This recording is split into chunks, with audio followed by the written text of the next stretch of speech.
Hello and welcome to Smart Money. I'm Avni Raja. On this show, we guide you on how to make the most of your money and build wealth. So let's have a look at what we have on the show this week. We discuss how to plan investments for child's education and marriage. And as always, we will help you with your financial portfolio and queries.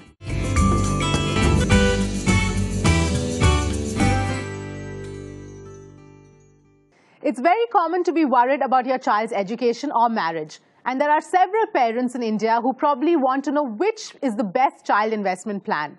So how should one invest wisely for their children, and how can you best secure their future, especially in case of an unseen eventuality? To discuss this more, we have with us Anil Rego from Right Horizon. Thank you very much, Anil, for joining me on the show. My first question to you is, when we talk about investing for the girl child, the first plan that now comes to mind really is the Sukanya Samriddhi scheme. Now, a scheme that everyone with a daughter below the age of 10 must invest in with their eyes closed? Yeah, definitely. See, today, for somebody who's looking at options which are low risk, it's giving a very attractive rate of interest. 9.2 tax-free is probably the best interest rate that you can get on the debt side on a tax-free basis. So it definitely makes sense for, somebody to use a Sukanya Samriddhi. And, it's like PPF, right? A lot of investors, especially in the higher tax brackets, it's a must use, and I think you should take advantage of it. Of course, the limit there is, 1.5 lakhs in a year. The only drawback that it has is it is low on liquidity. So you cannot just withdraw the money. It matures at 21 years, or, if the marriage happens before 21 years. So that's, if you ask me, that's the major drawback. The good part of it is that, the return is fixed, so you need not bother about market volatility. Moving to child plans in general, there are several options available from both the mutual fund as well as insurance companies. I want to first talk about mutual funds because as a category, it hasn't really taken off. But what's your own view on the Axis or HDFC Children's Gift Funds, and how would you say they compare to the regular mutual funds? Yes, so a number of mutual funds actually are there, though not everybody has a Children's Gift Fund. But HDFC had a very long-standing Children's Gift Fund, and I think ICICI also had one. Okay, so recently you're finding that a lot of plans are coming along with bundling of the needs, so you probably will see a lot more coming in. Actually, in the case of mutual funds, there is not much of a difference between a normal fund and, let's say, a Children's Gift Fund. Okay, the only probably the issue that you have there is in terms of a lock-in, and so investors who would prefer a lock-in and want to put this away from themselves as well into important need for their child, okay, then they could actually end up using this. Okay, otherwise it's completely the same. Whether it's taxation, it would depend on what is the composition of equity. So if it's above 65%, then it's equity taxation. Most of the children's gift funds normally have a lower than 65%. So if you use a balanced option which is lower than 65, then it's debt taxation. Insurance companies too offer different options and specifically targeting different stages or goals in the child's life. How should the parents make the best use of such kind of plans? Sure. See, there are broadly two types of plans that you would have in two categories. One category would be that of a ULIP, a unit-linked insurance plan, and the other is a traditional plan.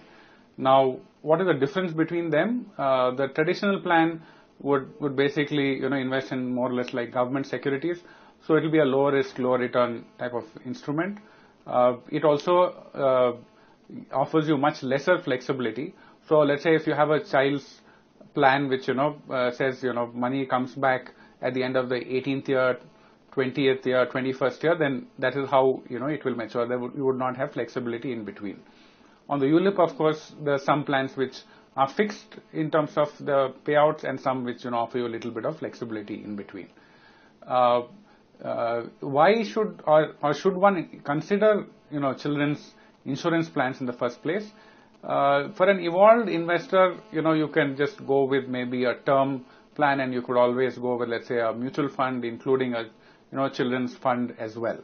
Okay, but for investors who the other spouse is not very involved as a on the financial side and investing, then it may make sense to use it, because the plans offer you a feature that, in case of the life risk of the parent, the money maturity value is held back and paid out at the time when, it was originally planned for.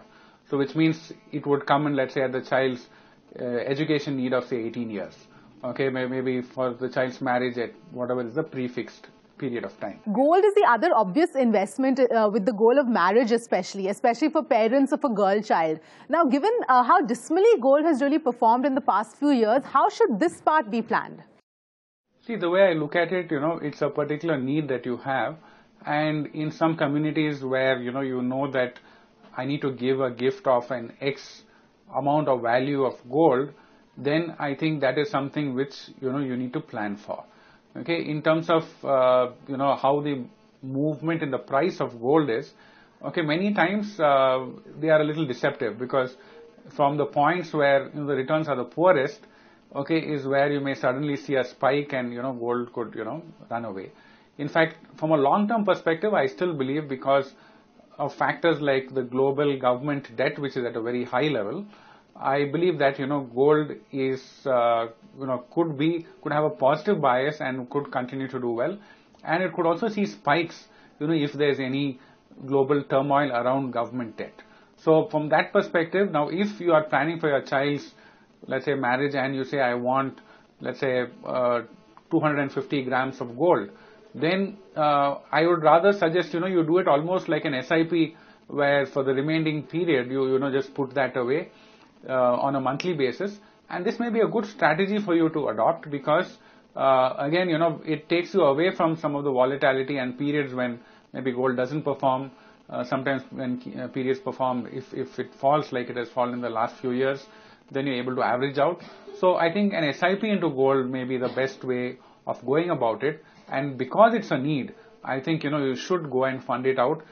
And even if it doesn't give a great return, I think one could live with it. But I think definitely there are chances that gold could run away on the upside as well. All right, we'll leave it there. Thanks very much, Anil, for sharing your thoughts.